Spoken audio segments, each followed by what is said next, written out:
শ্রেণী অষ্টম অধ্যায় দ্বিতীয় মুনাফা।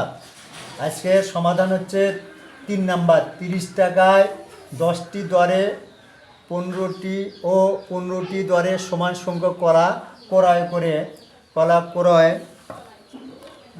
কলা ক্রয় করে কলা ক্রয় করে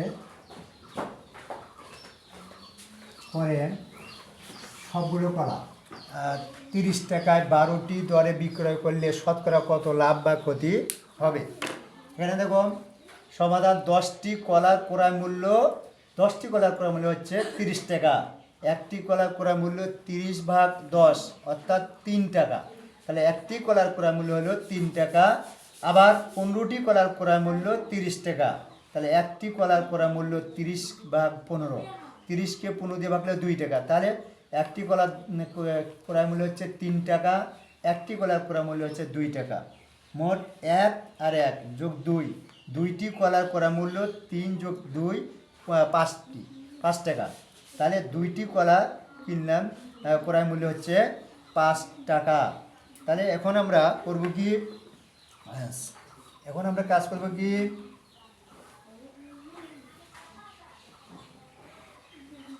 তাহলে কলার ক্রয় মূল্য শেষ। এখন আমরা কাজ করব, এখন 12টি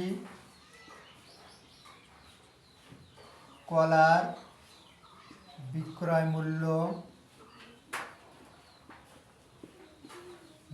মূল্য 30 টাকা।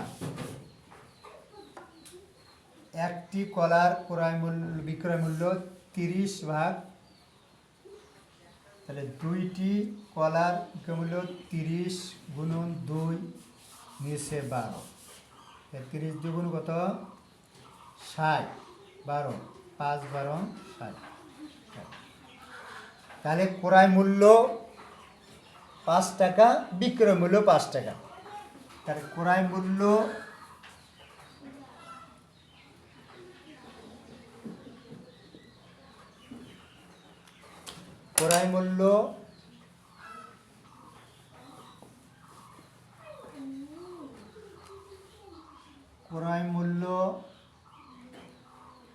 ও বিক্রয় মূল্য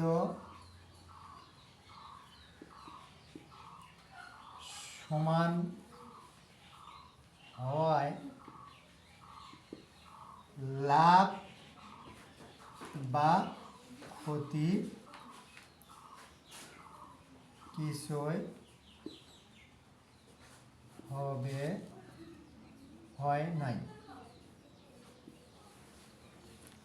উত্তর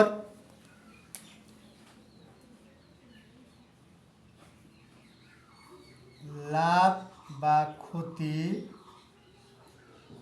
কিছুই হবে না।